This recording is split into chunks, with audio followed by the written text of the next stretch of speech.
테이프의 편지 16번째.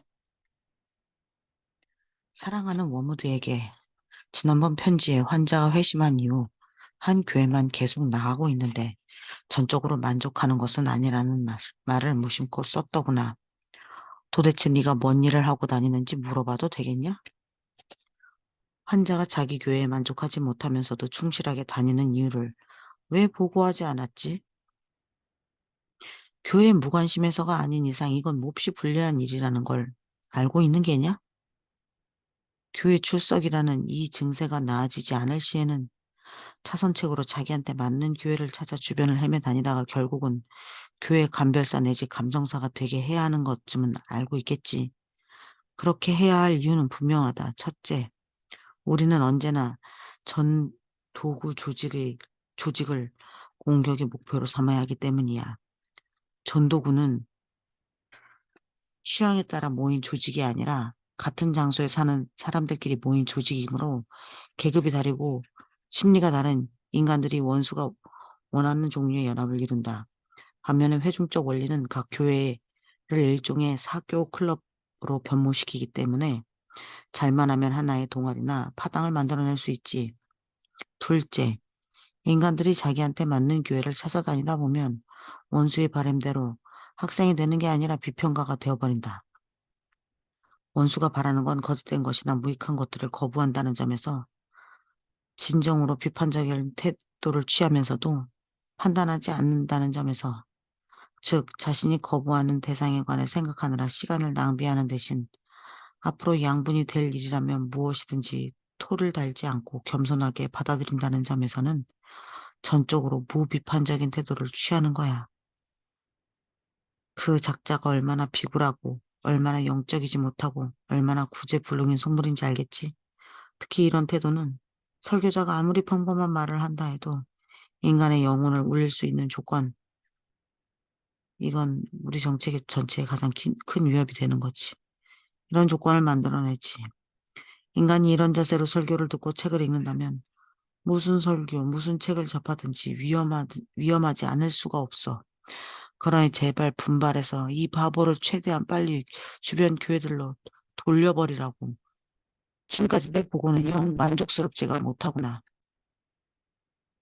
나도 사무실에서 환자 집 부근에 있는 교회를 두 군데 찾아보았는데 두 교회 다 그 나름대로 장점이 있더라. 첫 번째 교회 목사는 의심이 많고 완고할 것 같은 교인들에게 좀 더 쉽게 믿음을 전해보겠다는 의욕 때문에 오랜 세월 믿음에 물 타는 일에 매진해온 사람인데, 그러다 보니 요즘은 목사가 교인의 믿음 없음에 충격받는 게 아니라 외려 교인들이 목사의 믿음 없음에 충격받는 처지가 되어버렸지. 이 목사 덕분에 참 여러 영혼이 기독교를 떠났다. 예배를 인도하는 방식도 마음에 들어. 평신도들한테 어려운 거라면 무조건 드러내다 보니 성구집도 지정된 시편도 다 없어져 버리고 이제는 저도 모르는 새에 제 마음에 드는 시편 15편과 성서 일과 20개만 다람쥐 쳇바퀴 돌리듯이 끝도 없이 반복하게 되었지. 이로써 우리는 목사나 그 양떼에게 친숙하지 않은 진리가 성경을 통해 전달될 위험을 덜었다. 다만 네 환자가 이런 교회를 선택할 만큼 멍청하지 않은 게 문제인데 혹시 앞으로는 멍청해질 가능성이 보이는지. 두 번째 교회는 스파이크 목사가 담당하고 있어. 그 목사의 견해는 너무나 광범위해서 종종 사람들을 당황스럽게 만들지. 하루는 공산주의에 가까운 말을 하는가 하면 다음 날은 신정주의적 파시즘에서 멀지 않은 말을 해대니 왜 안 헷갈리겠어. 하루는 스콜라 철학자가 되었다가 다음 날엔 인간 이성을 통째로 부인해버리기도 하고, 하루는 정치에 푹 빠졌다가 다음 날엔 세상 나라는 똑같이 심판을 면할 길이 없다고 단언하거든. 우리 눈에야 이런 상반된 생각의 연결고리가 바로 증오심이라는 사실이 흔히 보이지. 스파이크 목사는 스파이크 목사는 부모와 친구들이 놀라고 슬퍼하고 당황스러워하고 수치심을 느끼게끔 잘 계산해온 말이 아닌 한 설교할 마음이 생기지 않는 인간이다. 그는 자기 부모와 친구들이 수용할 만한 설교란 누구나 읊을 수 있는 맥 빠진 시 같다고 생각하고 있지. 그 목사한테는 앞날이 창창한 부정적인 낌새도 있어. 우리는 요즘 최근에 메리트인가 누군가 하는 사람 책에서 읽은 것 같은데 라고 해야 할 말을 교회의 가르침은이라고 말하도록 가르치고 있는 중이야.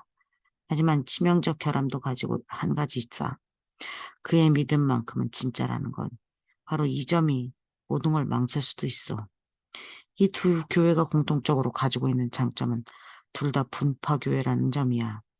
환자를 교회 밖으로 끌어내지 못하겠으면 적어도 교회 안에 있는 분파에 열렬하게 매달리게 만들려고 충고한 적이 있었지. 이건 진짜로 교리 문제 열내게 하라는 뜻이 아니야. 외로 그 점에 있어서는 태도가 미적지근할수록 좋지. 우리가 악의를 만들어낼 때 주로 의존하는 수단은 교리가 아니니까. 미사를 말하는 인간들과 성만찬을 말하는 인간들 사이에 증오심을 부추기는 재미는 정말 쏠쏠하지. 그렇게들 떠들어대다가도 막상 후코의 교리와 토마스 아퀴나스의 교리가 어떻게 다른지 말해보라고 하면 채 5분간도 논리 정연한 설명을 못하거든. 아주 사소한 것들, 양초라든지 옷 같은 것들, 이런 것들이 우리에게는 더없이 훌륭한 활동 근거가 되어주지. 우리는 바울이라는 해롭기 그지없는 녀석이 음식이나 그 밖에 본질적이지 않은 것들에 관해서 가르쳤던 내용. 그러니까 거리낌 없는 사람들은 거리낌을 가지고 있는 사람들에게 항상 양보하라는 내용을 인간들의 마음에 꽤 많이 제거시키는 데 성공했다. 인간, 인간들이 왜 이런 가르침을 적용 못하는지 전혀 이해가 안 된다고? 네 생각에 저 교회파 교회는 고교회파 형제의 연약한 양심이 행여라도 상처를 받아 불경함으로 나아갈까봐 제가 먼저 무릎 꿇고 성호를 그으며 기도하고 또 고교회파 교인은 저 교회파 형제가 우상숭배에 빠질까봐 제가 먼저 무릎 꿇고 성호를 긋는 행동을 삼갈 것 같으냐? 우리의 부단한 노력이 없었다면 그렇게 될 수도 있었겠지. 만약 우리의 노력이 없었다면 영국 교회 안에 다양한 관습들은 자비와 겸손의 확실한 온상이 되고 말았을 게다. 너를 아끼는 삼촌 스크루테.